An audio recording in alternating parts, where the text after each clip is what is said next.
시간 함께 은혜 나누실 말씀은 열왕기상 13장 11절로 19절 말씀입니다. 구약 열왕기상 13장 11절로 19절의 말씀을 저 한 절 여러분 한 절 교독하도록 하겠습니다. 베델에 한 늙은 선지자가 살더니 그의 아들들이 와서 이날에 하나님의 사람이 베델에서 행한 모든 일을 그에게 말하고 또 그가 왕에게 드린 말씀도 그들의 아버지에게 말한지라. 그들의 아버지가 그들에게 이르되 그가 어느 길로 가더냐 하니 그의 아들들이 유다에서부터 온 하나님의 사람의 관계를 보았음이라. 그가 그의 아들들에게 이르되 나를 위하여 나귀의 안장을 지우라. 그들이 나귀의 안장을 지우니 그가 타고 하나님의 사람을 뒤따라가서 상수리 나무 아래에 앉은 것을 보고 이르되 그대가 유다에서 온 하나님의 사람이냐 대답하되 그러하다. 그가 그 사람에게 이르되 나와 함께 집으로 가서 떡을 먹으라. 대답하되 나는 그대와 함께 돌아가지도 못하겠고 그대와 함께 들어가지도 못하겠으며 내가 이곳에서 그대와 함께 떡도 먹지 아니하고 물도 마시지 아니하리니 이는 여호와의 말씀이 내게 이르시기를 내가 거기서 떡도 먹지 말고 물도 마시지 말며 또 내가 오던 길로 되돌아가지도 말라 하셨음이로다. 그가 그 사람에게 이르되 나도 그대와 같은 선지자라. 천사가 여호와의 말씀으로 내게 이르기를 그를 내 집으로 데리고 돌아가서 그에게 떡을 먹이고 물을 마시게 하라 하였느니라 하니 이는 그 사람을 속임이라. 함께 읽겠습니다. 이에 그 사람이 그와 함께 돌아가서 그의 집에서 떡을 먹으며 물을 마시니라. 아멘. 얼마 전에 참 억울한 일을 한 가지 겪었습니다. 아침에 출근을 하려고 지하 주차장에 딱 내려갔는데 제 차 앞유리에 주차를 똑바로 하라는 스티커가 딱 붙어 있었습니다. 엄밀히 말해서 왜 그 스티커가 붙어 있는지는 알겠는데 이게 진짜 억울하더라고요.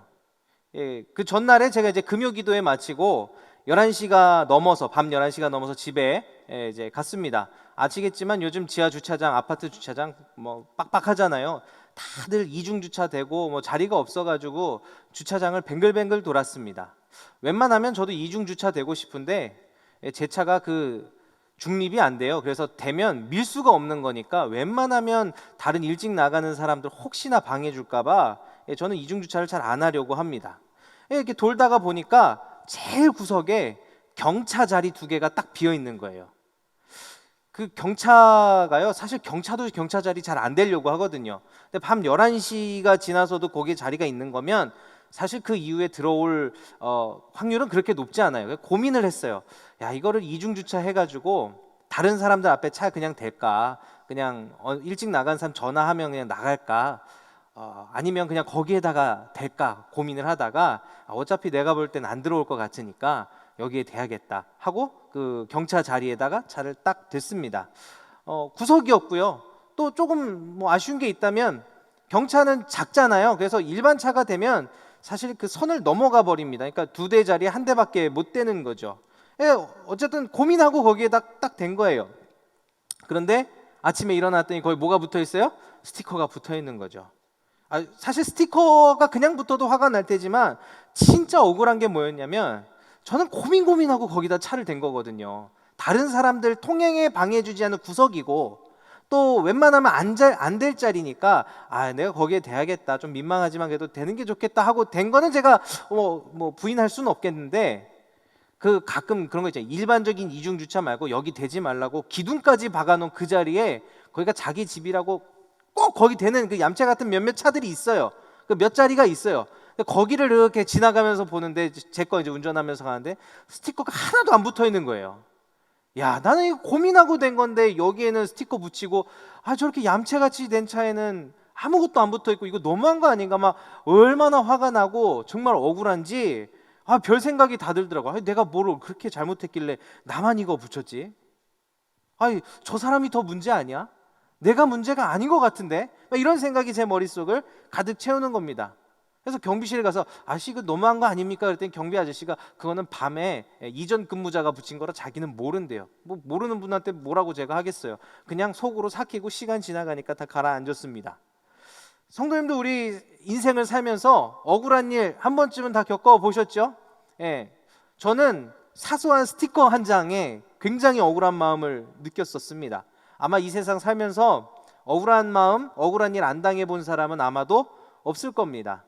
그런데 이런 스티커 같은 거 말고 진짜 감당하기 어려운 일들, 우리 살면서 억울하고 또 그 억울한 일 때문에 크게 상처받은 일들 얼마나 많이 있습니까?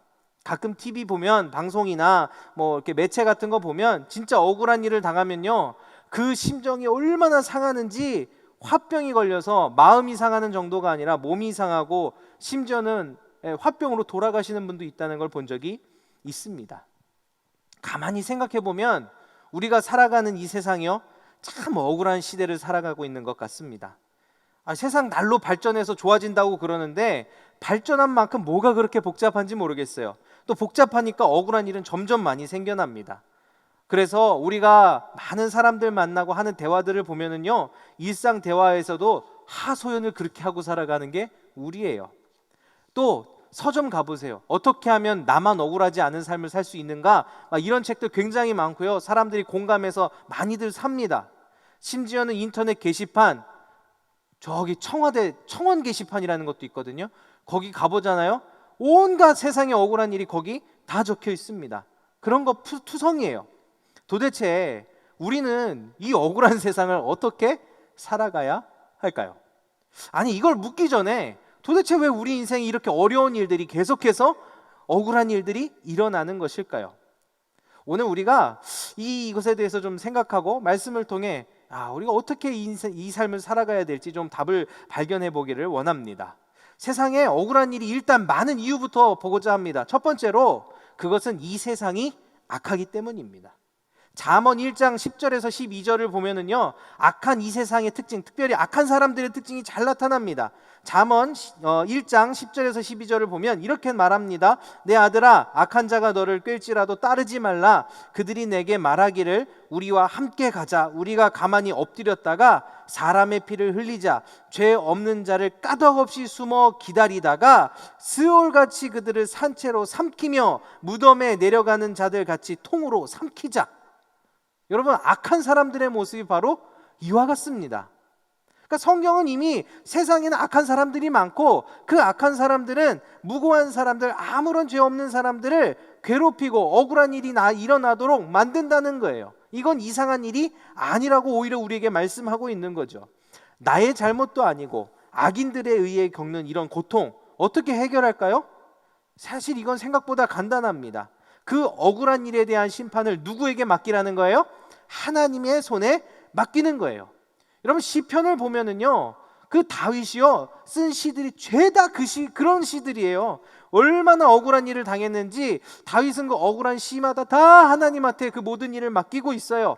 제가 몇 개 찾아왔어요. 띄우지도 않을 겁니다. 이건 뭐 시편을요 그냥 이렇게 펴서 보면 다 그런 얘기거든요. 몇 개만 읽어드리겠습니다. 시편 우리가 잘 아는 1편의 5절과 6절. 그러므로 악인들은 심판을 견디지 못하며 죄인들이 의인들의 모임에 들지 못하리로다. 무릇 의인들의 길은 여호와께서 인정하시나 악인들의 길은 망하리로다.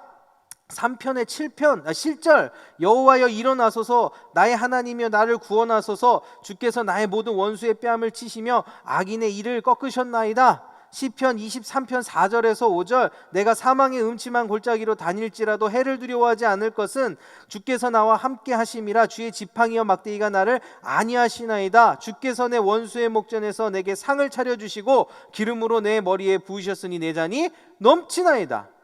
이런 말씀이 시편 한두 장만 봐도 그냥 수두룩합니다. 지금은 비록 고통스럽고 어렵지만 그럼에도 불구하고 하나님은 이 악인들로부터 오는 모든 억울함을 해결해 주신다고 다윗은 믿고 이와 같은 시들을 써 내려가고 있다는 거죠. 사랑하는 성도 여러분, 바로 우리가 이 억울한 시대를 살아갈 때 우리가 가져야 할 가장 기본적인 믿음이 바로 이 믿음입니다. 바로 이 자세입니다. 내가 어떻게 뭘 해결하는 것, 내 삶 속에서 최선을 다해 문제를 해결하는 것들은 필요하지만 그 억울한 일을 일일이 내가 다 해결할 수 없다면 이걸 가지고 분내고 화내고 이걸 가지고 막 고민을 하고 나 혼자 화병이 나다가 마음 상하고 몸 상하는 그런 인생이 아니라 차라리 하나님 앞에 가지고 나오라는 겁니다. 하나님은 이 시편의 저자인 다윗에게 하셨던 것처럼 또 수많은 믿음의 조상들에게 그와 함께 하시고 그들을 지키셨던 것처럼 우리의 모든 문제와 억울함을 하나하나 해결해 주실 것입니다. 근데 진짜 여기서 문제는 뭐냐?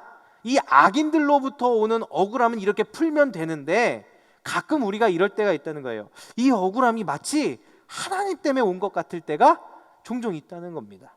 아까도 제가 이렇게 말했어요. 사람들 보통 억울하면 이런 생각부터 하는 거예요. 도대체 내가 무슨 잘못을 한 거야? 도대체 내게 이런 일이 왜 일어나는 거지? 근데 여기에 믿음을 가지고 있다고 해서 뭐 억울한 일이 우리 피해가는 거 아니잖아요? 그러다 보면 우리는 이 원망을 꼭 누구에게 돌리냐면 하나님에게 돌릴 때가 너무너무 많습니다. 그래서 우리는 이렇게 얘기하죠. 하나님, 어떻게 저한테 이러실 수 있어요? 하나님, 제가 도대체 무엇을 잘못했길래 저에게 이런 어려움을 주시는 겁니까? 그런데 여러분, 우리가 착각하지 말아야 될 게 있어요. 세상에 악한 사람들 때문에 오는 고통은 분명히 억울한 일이에요. 그리고 하나님은 그 억울한 것들을 해결해 주실 거예요. 근데 하나님께로부터 오는 억울한 것 같은 이 일은 실제 억울한 게 결코 아니라는 겁니다. 왜요? 하나님은 우리를 대함에 있어서 실수가 있는 분이세요? 없는 분이세요? 실수가 없는 분이에요. 결코 아무 생각 없이 일하다가 야 나도 이렇게 될 줄 몰랐어 라고 말하는 분이 아니라는 겁니다. 하나님이 하시는 이 말은 하나님이 하시는 모든 일에는 반드시 하나님의 목적이 담겨져 있다는 것을 의미하는 말이에요. 사람으로부터 오는 억울함, 그거는 아까 말한 것처럼 하나님이 해결해 주실 수 있어요. 그런데 하나님으로부터 오는 이 억울함 같은 고난, 막 괴로움, 이거는요 그 속에 나를 향한 하나님의 목적을 발견해내지 못하면 이때 정말 큰일 나는 겁니다. 오늘 말씀을 통해서 그럼 우리는 이 일을 도대체 어떻게 해결해야 될까? 하나님 앞에서 억울한 인생을 살아가는, 억울한 감정에 가득 차서 살아가는 인생이 아니라 오히려 은혜와 감사가 넘치는 복된 인생을 살려면 어떻게 해야 될까? 바로 이것을 살펴보기를 원합니다. 오늘 말씀 본문을 보면은 한 등장인물, 하나님의 사람이라고 불리는 이 등장인물이 나타납니다. 이름은 일단 등장하지 않아요. 나타나지 않아요. 근데 이 사람이 어떤 사람이냐? 하나님의 명령을 받아서 그 우상의 제물을 쌓았던 그 여로보암을 향해 하나님의 심판을 선포하려고 이 남유다에서 베델로 올라갔던 사람이었습니다. 오늘 우리가 읽지는 않았지만 본문 앞에 있는 14장 초반 이야기를 보면은 이 사람이 베델에 올라가서 여로보암에게 당신이 우상의 제단을 쌓았으니 이 나라와 당신이 멸망할 것입니다라고 이 무서운 심판을 선포하는 장면이 나오고요. 오늘 본문은 그 사명을 다 마친 후에 유다로 내려가는, 자기가 원래 살고 있던 유다로 내려가는 그 길에서 나타났던 이야기입니다. 특별히 하나님께서 이 하나님의 사람에게 명령한 것이 있는데 그게 뭐냐? 오늘 말씀 말고 그 앞에 나오는 9절 말씀입니다. 이걸 우리가 한번 다 같이 읽어보기를 원합니다. 시작. 이는 곧 여호와의 말씀이 내게 명령하여 이르시기를 떡도 먹지 말며 물도 마시지 말고 왔던 길로 되돌아가지 말라 하셨음이니이다 하고. 아멘. 그런데 이와 같은 명령을 받고 황급히 내려가던 이 하나님의 사람의 이 발걸음을 잡는 또 한 사람이 나타납니다. 바로 여기도 이름은 나타나지 않지만 늙은 선지자라는 사람입니다. 이 사람은요 하나님의 명령을 따라 잘 내려가고 있는 하나님의 사람을 붙잡고 그에게 거짓말을 하고 그로 하여금 하나님의 말씀을 어겨 죄를 짓도록 만드는 사람입니다. 오늘 본문 18절에 보면은 이렇게 말하죠. 그가 그 사람에게 이르되, 그 하나님의 사람에게 이르되, 나도 그대와 같은 선지자라. 천사가 여호와의 말씀으로 내게 이르시기를 그를 내 집으로 데리고 돌아가서 그에게 떡을 먹이고 물을 마시게 하라 하였느니라 하니, 이는 그 사람을 어떻게 한다고요? 속임이라. 속이는 사람이었다는 거예요. 사실 본문에 왜 이 사람이 이런 거짓말을 했는지는 나타나 있지는 않습니다. 놀라운 것은 놀라운 하나님의 능력을 나타낸 이 하나님의 사람을 자기가 대접해가지고 내가 이 정도 되는 사람하고 같이 밥 먹는 사람이야 이렇게 자신을 높이려고 했을 수도 있고, 혹은 자기가 사는 북이스라엘 향해 심판을 선포한 이 하나님의 사람이 마음에 안 드니까 골탕을 먹이려고 그랬을 수도 있습니다. 아무튼 중요한 건 그 이유와 목적은 안 나타나는데 자기 스스로 선지자라고 하면서 이 사람은 하나님을 향한 경외심도 없었고 도덕성마저 상실한 악한 사람이었다라는 거죠. 자, 문제는 여기서 그 하나님의 사람이 속아버렸다는 겁니다. 여러분, 이 하나님의 사람은요, 하나님이 맡기신 놀라운 일들과 사명을 다 감당하고 돌아가던 도중에 억울하게 속임을 당한 거예요. 그래서 이 사람이 속임을 당해서 늙은 선지자의 집에 가서 떡도 먹고 물도 마십니다.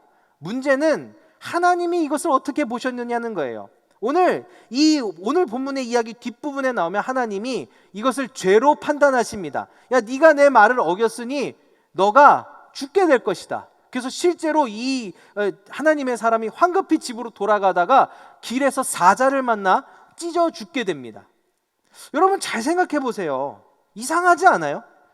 하나님의 사람이 베델로 온 거는 누구 때문이에요? 하나님 때문이잖아요. 하나님 가라 그래서 그 명령 때문에 잘 순종해서 왔어요. 또 그 명령 때문에 왕을 향해서 심판의 메시지도 전했어요. 심지어 온 백성들 앞에서 능력의 기적을 보이기도 했어요. 우리 눈에 보이기에 그가 잘못한 거는 뭐냐? 사실 그건 잘못도 아니죠. 지극히 작은 실수잖아요. 그리고 그 실수도 어기려고 어긴 게 아니라 속이는 사람 때문에 그렇게 실수한 것뿐인데, 하나님은 늙은 선지자는 가만 놔두고 누구를 죽였어요? 하나님의 사람을 죽였다라는 거예요. 여러분, 이렇게 억울한 일이 어디 있습니까? 우리 하나님 너무하신 거 아닙니까? 사람의 마음으로 이 사건을 보면 이상하다, 하나님 너무하다, 이건 억울한 일이다라고 밖에는 느낄 수밖에 없는 사건입니다. 그런데 우리는 이 이야기 속에서 뭘 찾아야 된다고요? 하나님의 목적을 찾아야 된다는 거예요. 단순히 하나님이 주시는 심판 혹은 고난, 어려움, 그런 것들이 억울하게 우리에게 임하는 것이 아니라 하나님의 목적을 담고 있다는 거예요. 제가 결론부터 말씀드리겠습니다. 이 13장이 가지고 있는 결론은 무엇이냐? 하나님의 말씀대로 모든 것은 이루어지기 때문에 그것에 반드시 순종해야 한다는 것입니다. 여러분, 이 하나님의 사람이 베델에 올라와서 선포한 이유는요, 여로보암이 우상의 제단을 쌓고 하나님의 뭘 거슬렀어요? 말씀을 거슬렀기 때문이에요. 기준되는 말씀을 떠났기 때문에 하나님은 선지자를 보내서 심판에 뭘 전하셨어요? 말씀을 전하셨어요. 그리고 그 심판이 반드시 이루어질 것을 나타내려고 말씀으로 기적도 일으키셨어요.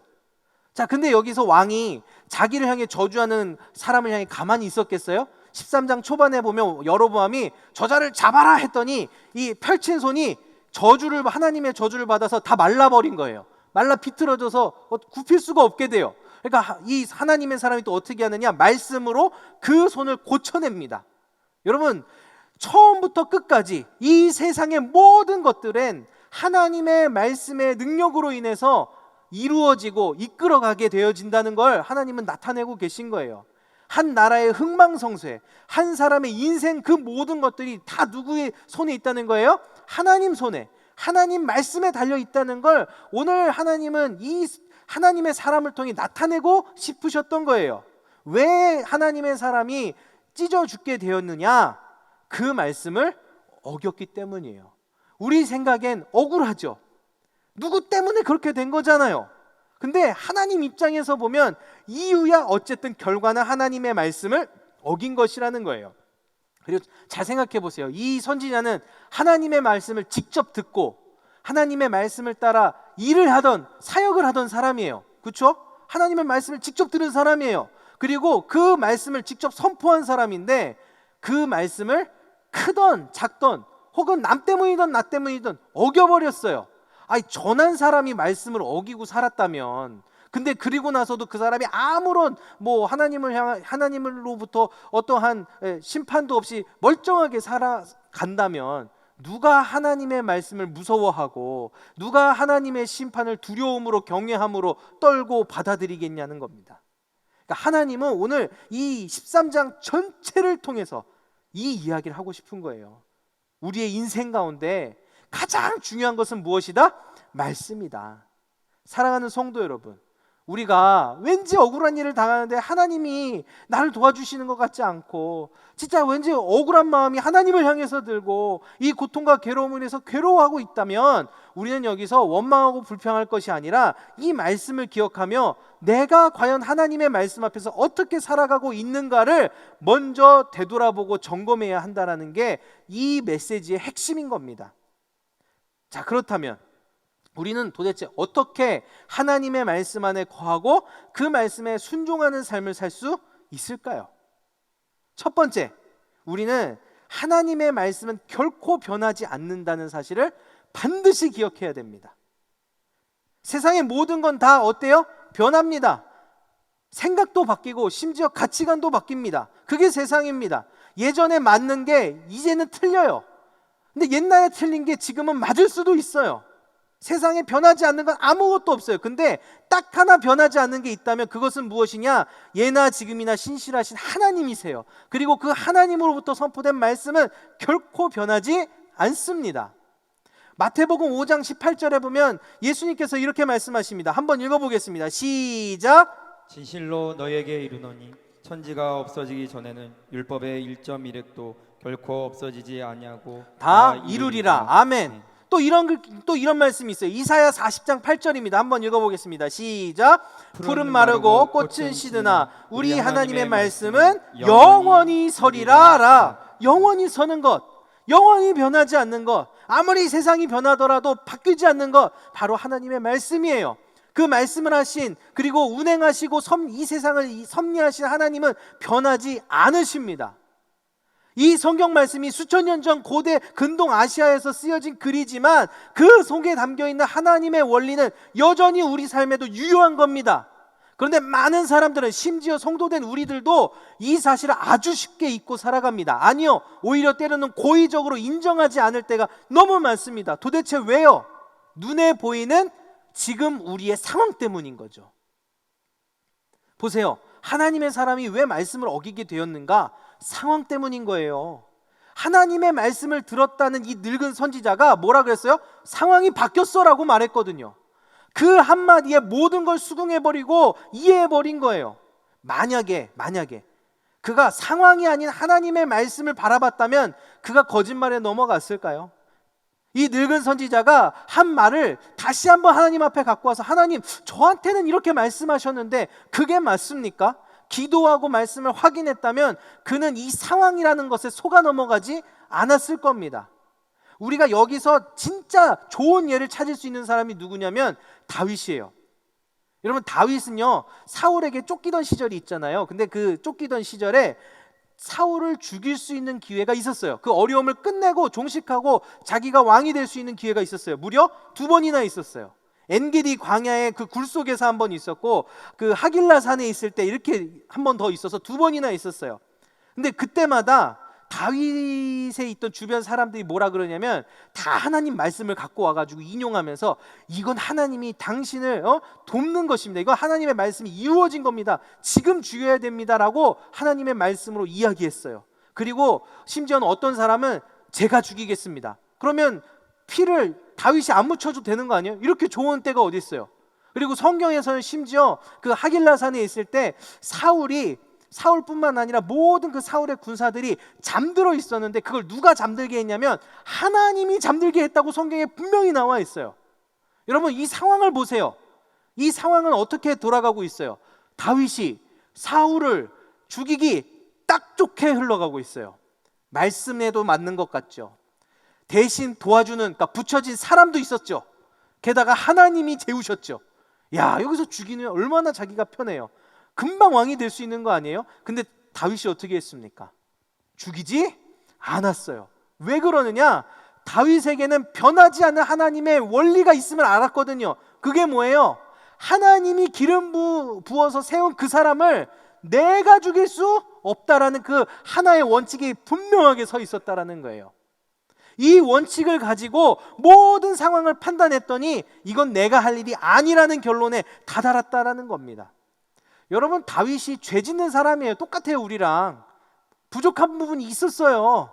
근데 그럼에도 불구하고 하나님이 그를 막 내 마음에 합한 자다, 내가 그를 너무 사랑한다라고 말할 수밖에 없는 이유가 바로 여기 있는 거예요. 근데 우리는 어떻습니까? 상황 따라 말씀을 마음대로 듣고 이해하고, 때로는 순종하고, 상황에 좀 불리할 것 같다면 불순종하고, 하나님의 경고가 그 가운데 있다면 하나님, 전 억울해요, 어쩔 수 없었어요 라고 말하는 게 우리 모습 아닙니까?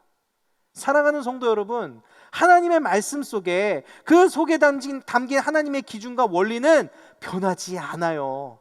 우리의 상황하고 상관이 없다라는 겁니다. 하나님 시대가 달라졌어요, 상황이 달라졌어요 라는 말이 아니라 하나님 그럼에도 불구하고 내가 한번 해보겠습니다 라고 말하며 나아간다면 하나님은 그 순종 앞에 내가 막 억울하고 원망하고 불평하는 인생이 아니라 하나님이 주시는 그 말씀에 약속된 모든 복을 누리며 살아가는 인생으로 변화시켜 주실 줄 믿습니다. 그 약속도 이때 한 약속이잖아요. 왜 우리 하나님의 순종의 요구는 옛날 거니까 안 들으려고 그러고 옛날에 했던 복은 지금 해도 받고 싶고, 이게 어디 있어요? 바로 이런 모습이 우리로 하여금 하나님으로부터 그와 같은 무서운 경고의 메시지, 마치 하나님이 나를 억울하게 만들 것 같은 상황을 우리 경험하게 한다는 것입니다. 사랑하는 성도 여러분, 저와 여러분이 하나님의 말씀, 그 속에 있는 하나님의 원리들은 결코 변하지 않는다는 그 사실을 절대로 잊지 않기를 소망합니다. 두 번째로, 우리는 작은 일에도 말씀을 타협해서는 안 됩니다. 오늘 말씀의 상황을 보면은요, 하나님의 사람의 행동에 변화가 있었다는 걸 우리는 좀 찾을 수 있어요. 이 열왕기상 초반에 아까 여로보암 왕을 만났을 때 이제 심판을 선포하고 막 기적을 선보이니까 여로보암 왕이 이제 놀라는 거죠. 처음에는 죽이려고 했다가 야, 이거 큰일 났다, 이거 함부로 건들면 안 되는 사람이구나, 와서 왕궁에서 편히 쉬고 먹고 마시고 그러고 돌아가라, 이렇게 친절을 베풀려고 합니다. 뒤늦게. 좋은 의도는 아니에요. 왜냐? 지금 심판의 메시지를 들었는데 이게 장난 아니잖아요. 어떻게 좀 무마시켜 보려고, 잘해주려고 했던 거예요. 하나님은 그걸 알기 때문에 야, 너는 먹지도 말고 마시지도 말고 왔던 길로도 가지 말고 빨리 내려가라. 그래, 빨리 내려가라고 했고, 실제 하나님 사람은 왕을 향해서도 굉장히 단호하게 딱 끊고 내려갑니다. 근데 오늘 본문을 보면은요, 늙은 선지자가 뒤늦게 그 하나님의 사람을 찾아가는데 너무 쉽게 만났다는 거예요. 여러분, 급하게 가는 사람을 늙은 사람이 아무리 나귀를 탄다 해도 빨리 찾아서 막 만날 수 있겠어요? 늙어가지고 이게 말 타면서 막 허리 아프고 막 가다가 그냥 골병 들을 거 아니에요. 아마 나귀를 타고 가더라도 그렇게 빨리 안 갔을 건데 오늘 성경을 보면 너무 쉽게 만나는 거예요. 이유가 있습니다. 왜냐? 하나님의 사람이 상수리 나무 아래서 쉬고 있었다라는 거예요. 왜 쉬고 있었을까요? 이유는 간단해요. 큰 일은 대충 거의 다 끝났거든요. 왕을 향해서도 그냥 멋지게 하나님의 말씀을 그 두려움 가운데 선포했고, 기적도 나타냈고, 왕이 베푸는 친절도 내가 단호히 거절하고 이제 난 집으로만 가면 되는 거예요. 한참 가다가 이제 긴장이 탁 풀렸으니 얼마나 피곤이 막 몰려오겠어요. 그때 상수리 나무에 딱 앉아서 쉬는 그 시간이 이 하나님의 사람에게는 꿀맛 같은 시간이었을 거예요. 그런데 여러분, 안타깝게도 이 하나님의 사람이 심판을 받는 그 시작이 바로 이 작은 틈에서 시작됐다는 거예요. 이 사람이 끝까지 정말 유다에 가는, 자신의 집에 돌아가는 그때까지 쉬지 않고 빨리빨리 걸음을 재촉해서 내려갔다면 결코 이 사람은 심판받지 않았을 겁니다. 늙은 선지자를 만나지도 않았을 겁니다. 근데 작은 틈, 그 작은 타협 하나 때문에 이 사람의 모든 것이 무너져 내린 겁니다. 여러분, 댐이 왜 무너집니까? 댐이 갑자기 이만한 구멍이 생겨서 무너지는 게 아닙니다. 댐에 생긴 작은 균열, 그 작은 균열로 새어오는 작은 물줄기 때문에 어느 순간 무너지는 게 댐 아닙니까? 우리의 인생도 마찬가지예요. 하나님 대충 거의 다 지켰어요. 요만큼 못한 거예요. 하나님은 그걸 원하지 않으신다는 거예요. 우리는 늘 이렇게 말해요. 하나님, 이 정도면 됐잖아요. 할 만큼 했잖아요. 제가 목사도 아니잖아요. 솔직히 목사인 제 눈에 봐도 우리 성도님들 하시는 거 보면 정말 열심히 순종하시고 막 그렇게 살려고 애쓰는 걸 저도 다 봅니다. 근데 안타깝다면 참 안타까운 게 뭐냐면, 그것을 판단하는 기준은 제 눈이 아니라 누구의 눈이에요? 하나님의 눈이라는 거죠. 하나님의 눈에 우리에게 원하시는 것은 적당히 우리가 어느 정도 할 수 있는 수준의, 할 만큼 할 수 있는 수준의 순종이 아니라 하나님을 향한 온전한 순종을 원하시고 계신다라는 겁니다. 여러분, 우리나라 실력 있는 가수 중에 윤호라는 가수가 있어요. 이름 되게 멋지죠? 윤호라는 가수예요. 이 가수가요, 굉장히 이제 특히 일본이나 세계적으로도 막 한류 열풍을 이끌었던 첫 세대의 실력 있는 가수인데, 이 가수가 한 명언이 하나 있어요. 이게 뭐냐? 제가 읽어드릴게요. 세상에서 사람에게 가장 해로운 해충은 무엇인가? 그것은 바로 대충이다. 네, 대충이라는 벌레가 사람에게 가장 해롭대요. 이 윤호윤호라는 가수의 별명이 뭐냐면요, 좀 유치하긴 한데 열정만수르예요. 여러분, 만수르가 누군지 아세요? 그 석유로 세상에서 손에 꼽히는 부자예요, 부자. 근데 이 사람이 열정만수르래요. 돈이 만수르만큼 많은 건 아니지만 열정 하나만큼은 그렇게 많고 뜨거운 사람이라 주변에 있는 동료들과 막 후배들이 붙여준 별명이라는 거예요. 그래서 실제로 이 가수의 삶을 보면은요, 정말 하나부터 끝까지 최선을 다하지 않는 게 없다라는 겁니다. 요즘 시대가 어떤 시대인 줄 아세요? 너무 힘들고 너무 지쳐서 적절히 포기하는 것이 지혜다라고 말하는 게 지금 이 시대 아닙니까? 근데 이런 시대 속에서 이 윤호윤호라는 가수는 열정만 있으면 못하는 게 없다라고 외치면서 그걸로 영향력을 끼치고 있어요. 주변에 있는 많은 사람들이 야, 정말 내가 더 열정을 가지고 내 모든 일에 임해야겠구나, 막 그렇게 살아가고 그를 인정해요. 왜요? 그는 그렇게 해서 자기의 꿈을 이루어내고 지금도 또 새로운 것, 또 자기에게 필요한 것들 하나하나 채워나가는 걸 보여주고 있거든요. 그러니까 공감이 되는 거예요. 증명이 되니까. 하나님이 왜 우리에게 온전한 순종을 원하시냐면요, 거의 다 한 대충 조그만한 그 대충은 하나님으로 하여금 온전한 능력을 나타내지 못하게 하기 때문이에요. 거기에 아무 능력이 없는 거예요. 여러분, 세상 사람들이 왜 복음에 감격하지 못합니까? 왜 복음에 믿는 자들에게 공감하지 못합니까? 우리가 말씀을 대할 때 그렇게 대하거든요. 적당히 할 수 있는 만큼 요 정도, 그 선을 내가 긋고 거기에서 더 이상 넘어가지 않고 이 정도면 됐다고 생각하면서 살아가니까 거기에 아무 능력이 없는 거예요. 믿지 않는 사람이 봐도 공감할 게 없고 감동될 게 없는 겁니다. 하나님은 그걸 아시니까 우리로 하여금 너희가 온전히 순종하라 말씀하고 계시는 거예요. 여러분, 온전히 순종하라는 게요, 완벽히 순종하라는 얘기는 아닙니다. 우리가 얼마나 부족합니까? 어떻게 완벽하게 합니까? 단 하나님이 원하시는 것은 뭐냐면 내가 먼저 선 긋고 요만큼만 하고 저 뒤로 빠져서 나머지 못한 건 하나님이 해주세요 라고 말하지 말라는 거예요.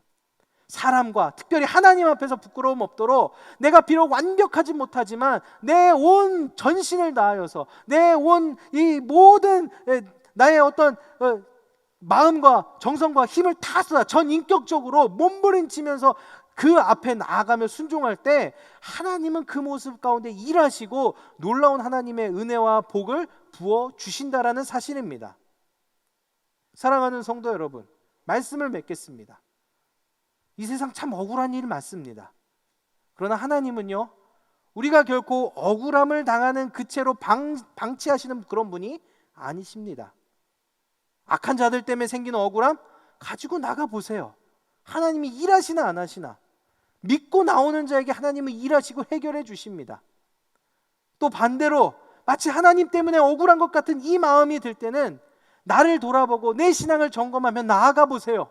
내가 과연 하나님 앞에 철저하게 순종하고 있는가? 내가 하나님 앞에 내 모든 것을 들여 순종하고 있는가? 나는 하나님 앞에서 타협하고 있는 것은 아닌가? 우리가 그 모든 것 가운데 하나님의 말씀을 기준 삼아 변하지 않는 하나님 말씀에 순종하고 나아가고 몸부림친다면 우리의 인생은 억울함으로 가득 차 있는 인생이 아니라 하나님이 주시는 능력과 기쁨과 환희로 가득 찬 인생이 되어질 줄 믿습니다. 이 시간 저와 여러분 모두가 이와 같은 복된 자들이 되기를 주님의 이름으로 축원합니다.